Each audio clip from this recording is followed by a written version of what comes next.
I'm good. Thank you. Probably means we're doing something right.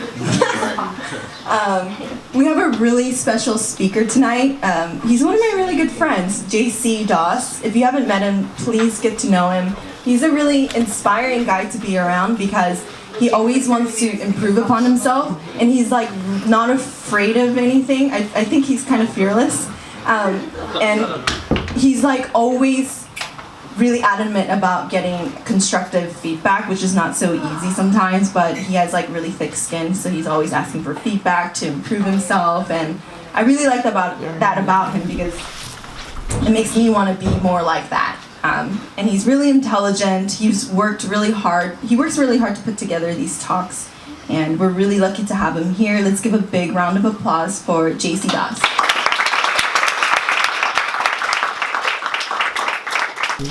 Hello guys. What's up, JC? I feel kind of like a king sitting on this chair. I hope it's okay. Yeah.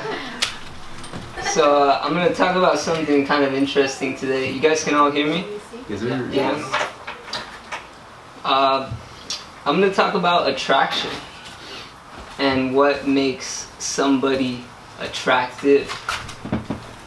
So I think that should be kind of interesting. You guys like the topic so far? Okay. Okay, cool. So the word attraction actually comes from the Latin attrahere, and that literally means to draw or to pull. So if somebody's attractive, they're literally able to draw or pull other people to them. And this Latin attrahere is where you also get words like tractor, which literally is like a claw that pulls things to that person. You also get words like trace. You see, anytime someone's drawing something, somebody's designing something, somebody's creating something, we're naturally just so attracted to that. And also, attrahere, you get track, like a music track. And you can see how that attracts our minds as well. So it's very interesting. And according to the yoga text, that supreme, divine, conscious source, where everything is emanating from, where everything is coming from, that is known as the all-attractive. And that's actually the definition of Krishna. If you guys look up Krishna on Google, you'll see that it means the all-attractive. So that supreme source, that divine source, has all these attractive qualities in full. And we're currently in this material realm, and we get bits and pieces of this attraction. And if somebody has a little bit of these qualities, then they're able to literally pull people to them.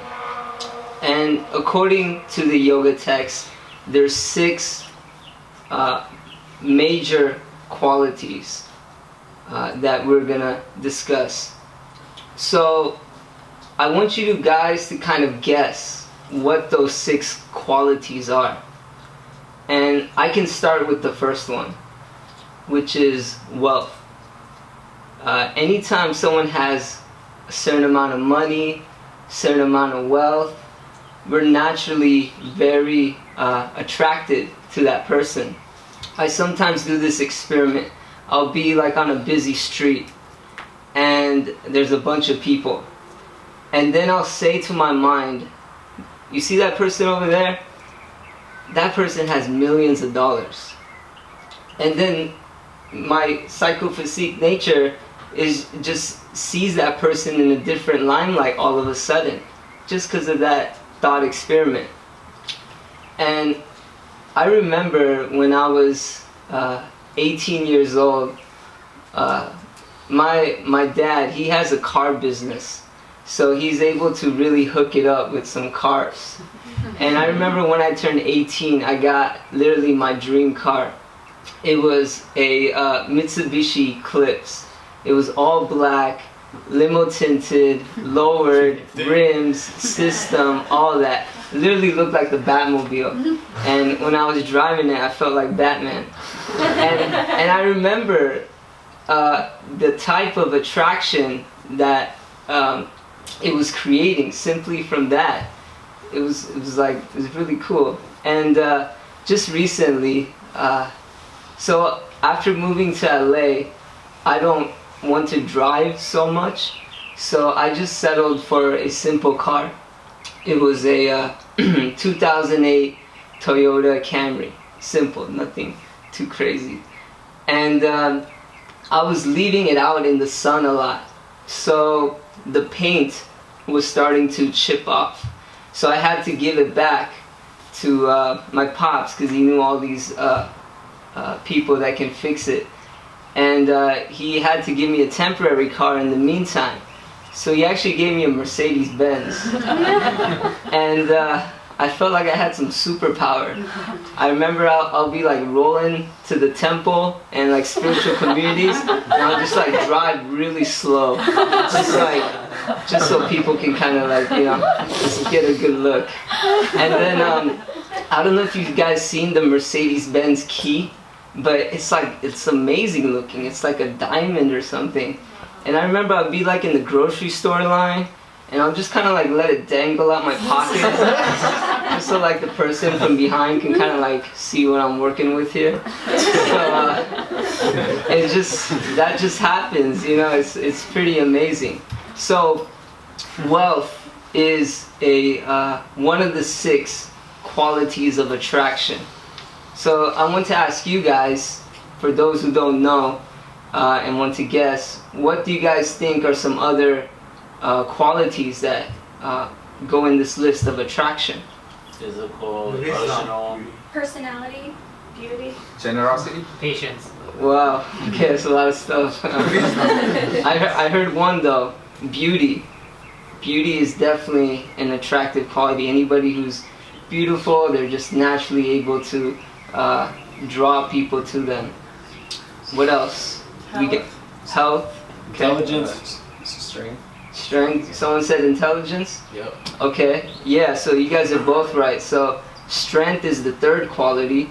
If somebody's strong, you see a lot of people going to the gym, wanting to get buff, wanting to get big. There's a reason for that, because it attracts. And even if you look like Bruce Lee, that's like attractive as well, getting all cut up. And that's physical strength, but then there's also internal strength. If somebody's really determined, really focused on their goals, really strong from inside, that's also really attractive. So we got wealth, beauty, strength, and you said intelligence. So knowledge is the 4th quality. And you can see if somebody is very intelligent, if they get a PhD, Nobel Prize, these types of things, you're naturally attracted to them. So we got 2 more. Creativity. Creativity, yeah, that's a good one. No, that's not one. something to mention. That's a good one. With spirituality? Yeah, with anything. Spirituality? Okay. Oh, Yeah, that is attractive if somebody's spiritual. Yeah, what else? Wisdom. Wisdom, yeah, that goes hand in hand with knowledge. Fame.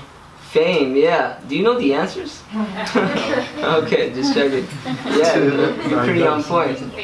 Famous. Fame is a big one. If somebody is famous, then you're attracted to them. It doesn't even matter who they are. If they're just in like some TV show, and they can look like whatever, but because they're in that TV show, you naturally feel this aura around them. Like, wow, this is like a real star.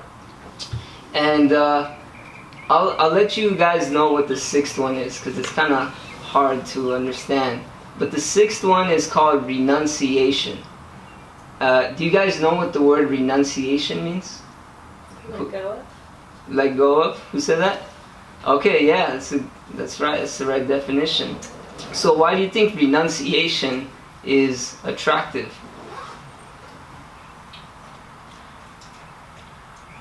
Because the person remains unaffected Right. Yeah. And you look at him like, dang, that didn't bother him at all. Yeah. Right. That's right. That is really attractive. Like if somebody is in like some type of debate or competition and they're getting really worked up and their face is turning red, and then the other guy's just like cool, calm, relaxed. These things don't really affect them. You're naturally attracted to that cool, calm, collective individual. When I think of renunciation or detachment, I think of this show MTV Cribs. You guys remember this show, MTV Cribs? Yeah. So MTV Cribs, you know, you got these celebrities, and they got like just crazy homes. It's like 20 bedrooms. I mean, their kitchen has like a bowling alley, just like ridiculous, like toilet seats made out of diamonds, all kinds of stuff. But I remember the most special MTV Crib was by this rapper named Redman.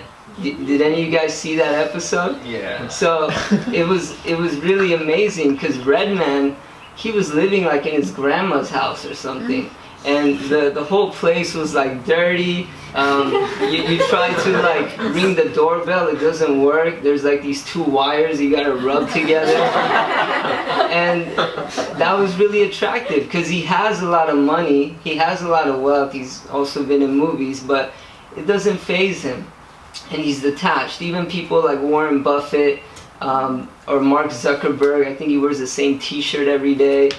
He's not really flossing so much, and at a certain level that just starts to become attractive.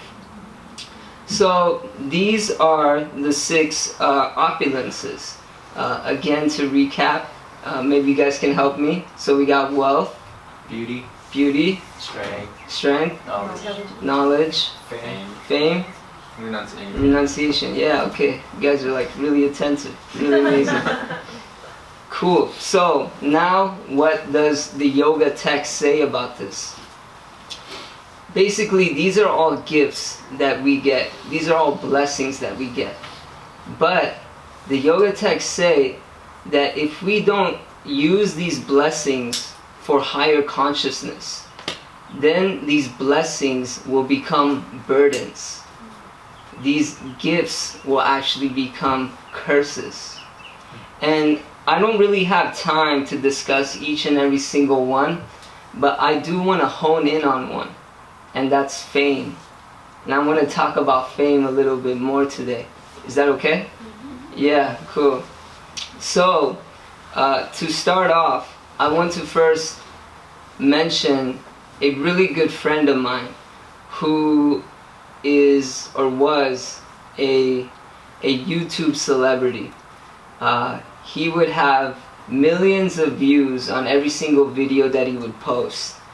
And I've even been out with him sometimes, and literally he's just able to just attract people to him. And yeah, he's famous. He has over 10, 20 million followers, something like that. And then after some time, he decided to turn off all his social media and just leave that world. And that's really rare for something like that to happen. So I asked him, like, why did you do that? We were having like an intimate discussion, and he started to reveal his heart a little bit more. And he told me that at the height of his success, when he had all the money, phone calls left and right, asking to be in this movie, that movie, followers, etc. When everything was going for him, when he was at the height of his success, he said that that's when he was feeling the most loneliest. That's when he was feeling the most depressed. So why do you think that is? It can become very superficial, fame. And especially with like social media today, and you have like all these people following you, but if you don't have actual connection to the people that are following you, then it kind of gets lost in the ether, or like in the web of things. Right. Is how I think. Yeah, no, that's a good point. Anyone else? Yeah? Maybe he wasn't following his sole purpose. Yeah. He had nothing else to look forward to. No motivation. Yeah, it's just like likes, shares, comments, things like that. And you said another thing. He reached the pinnacle. So usually, if like, well, what am I gonna do next? I could get a lot more followers, but like, what's that actually do for me?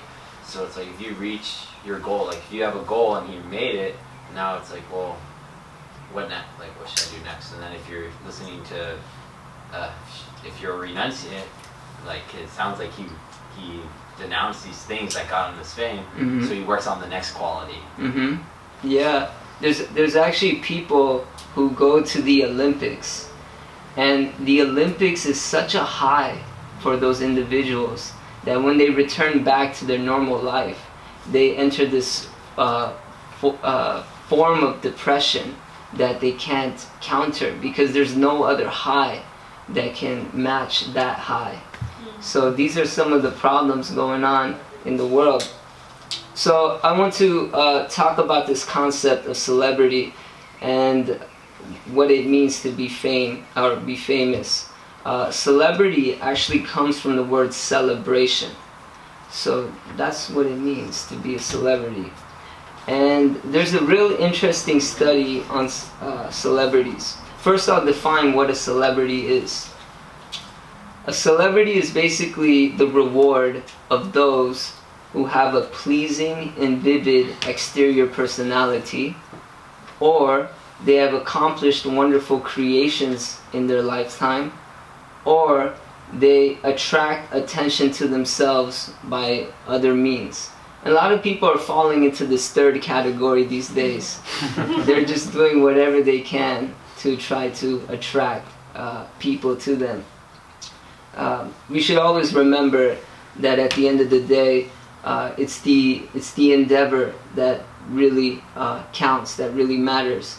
When I think about this example, I think about a well-known hip-hop artist. I'm sure you guys all know him. His name is Jay-Z. And Jay-Z released his first album when he was 26 years old. And in hip-hop times, that's considered like grandpa years to release an album at age 26 at a time when people were releasing albums at 18, 19, 20. But Jay-Z says that it's because he released his album at age 26, he had a lot of maturity at that point. He had a lot of depth in his music, and it lasted him all these years. And for those who did release their music at 18, 19, they were just talking about some temporary things, and now they've become temporary themselves. So it's important to have depth in the things that we do. So there's a real interesting study on celebrities. I have a study here by Charles Figley. He's a PhD from Florida State University, and he studies fame and celebrities. And what he has said is that to be a celebrity means to have more than the usual assaults to one's ego. So you can imagine, like, if somebody was to say something bad to us in the morning time or afternoon time, we're still thinking about it. It's still lingering on the next day, etc. But imagine when you have thousands of people saying things about you, writing things about you, saying things that are not even true. And this can really cause a lot of depression.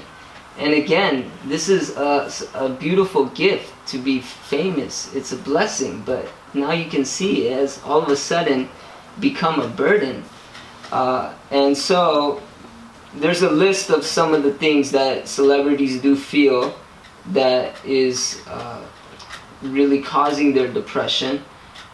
They have crazy fans coming at them. You guys remember Eminem Stan? It was like a music video where it was like fictitious, but still it's happened in real life, where you have a crazy fan who is so in love with you that they're doing all these horrendous things, like trying to sneak into your life, sneak into your house, etc. This can cause a lot of worry for the celebrity. Then there's also threatening letters, lack of privacy. Like I go to India every year, and there's some places where there's these mosquitoes that just don't leave you alone. And now imagine if you had human-like mosquitoes with cameras coming at you at every single moment. That's what it's like. It's pretty bad. And then you got critics, etc. And then the way that the celebrities react to these things, they take drugs, they cannot have trust in people, they have a lot of self-hatred, etc. There was actually this one male celebrity who's quite well known, and he wanted to take his family out to go get some pizza. And as they were leaving, the youngest son turned to the mom and said, "Does dad have to come?" Yeah, so it's pretty bad. And there's also another study that says that celebrities are 4 times more likely to commit suicide than the average human being. So these are just some stats. And maybe we can like go through some of these other opulences, these qualities that we were talking about in the beginning, and let's see how those blessings become burdens. So how does wealth, which is a blessing, start to become a burden? You abuse it? Your visa? No, you abuse it. Oh, you abuse it. Yeah, yeah. That's right. Yeah, you totally abuse it. It's never enough. It's never enough. Never Right. fulfilled. You have this like greed, right? You just want more and more. Gandhi said there's enough in this world for everyone's need, but not enough in this world for everyone's greed. 1%. Yeah, that's right. And what else? How does wealth, yeah? Fear of losing it. Right, there's like, you get like a brand new Ferrari, and now you're just so worried, like no one scratches it, and if they do, your head starts spinning, right? Another one's probably like everybody's asking you for money, your whole family, everybody's hitting you up like, hey, let me borrow this, let me get that. Yeah. Everybody wants something from you. Yeah, that's right. So these are the problems with wealth. Something that is a blessing all of a sudden has become a burden. Also, wealth can lead to a lot of enviousness. It can even lead to murder, etc. You see all these cases. So that's what's going on. How about beauty? How does beauty, which is a blessing, a gift, how does that become a curse? It's just skin deep, and it's not reflected in the qualities that you express. Right, yeah. Yeah, I can see, especially for like women, if they're very beautiful, then guys treat them with not so much self-respect. They can't feel like they can really trust the guy. They don't know what that guy is after. And a lot of times it can lead to a lot of humiliation, vice versa. Any other way beauty can become a burden? I think sometimes like people get too confused with the physical appearance, that they kind of put them on a pedestal. Right. And if the person behaves out of that pedestal, they kind of like cause suffering to themselves, because they're like expecting this like beautiful person to stay beautiful. But if this person acts like a human, like if they act out of character, then they're gonna be really confused, but they're not gonna know why. Right. Yeah, that's a good point. Yeah. Yes. There was like an actress I read about, and she was a very beautiful woman, and then in her 50s she started to age, right? And she didn't want to accept that, so she started to do all of this like cosmetic surgeries and everything else, and things still go down, right? With age. And then she committed suicide, and she was too attached to her external looks. Wow. So yeah. Yeah, that's like a really good example. Yeah. So, okay, we got wealth, we got beauty down. How about knowledge? How does knowledge, which is a blessing, start to become like destruction? You could become conceited with your knowledge. Like how you hear like, oh, Mr. Know-it-all. Right. Yeah. That's something. Yeah, totally. When someone abuses it Mm. in the wrong fashion. Yeah, that's right. Actually, Hitler had a lot of knowledge. but he used it in the wrong way.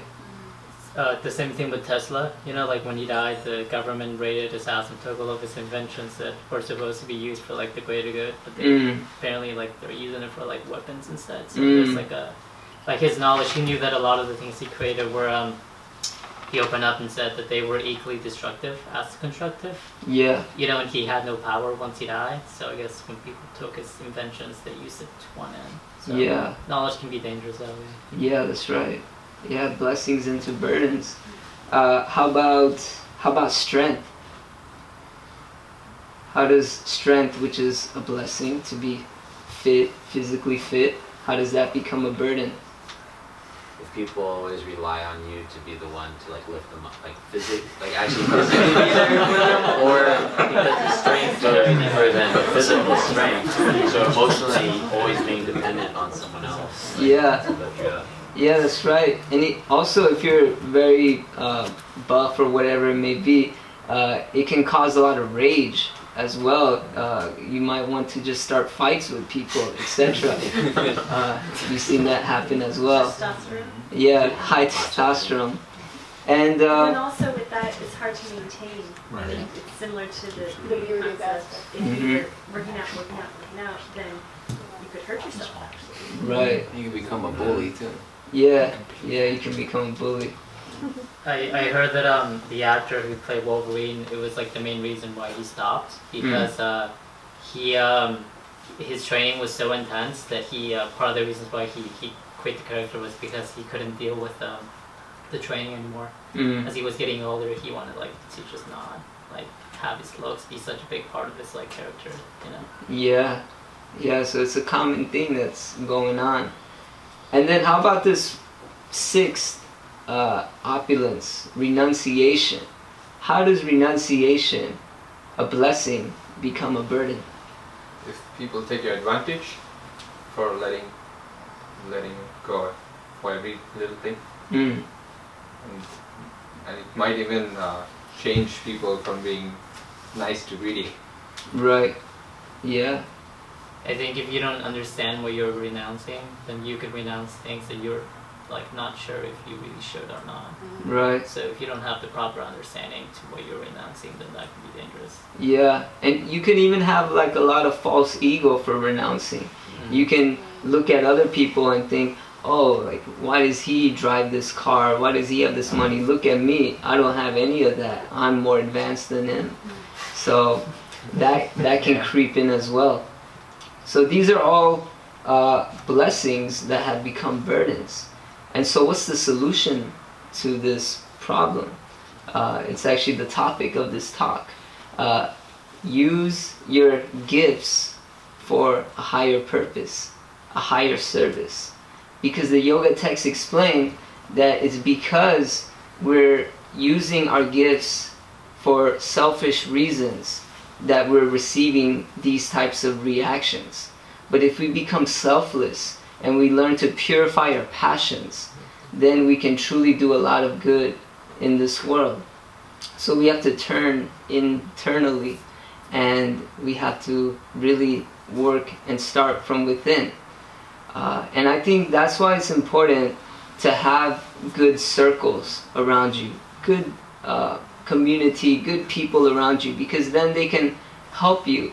And it's not just your mind working alone all of a sudden, but community really builds unity, and through that you can start to understand how to truly purify your consciousness. I have this quote that I wrote one time. It was, if you want to be profound, then you have to find the pros.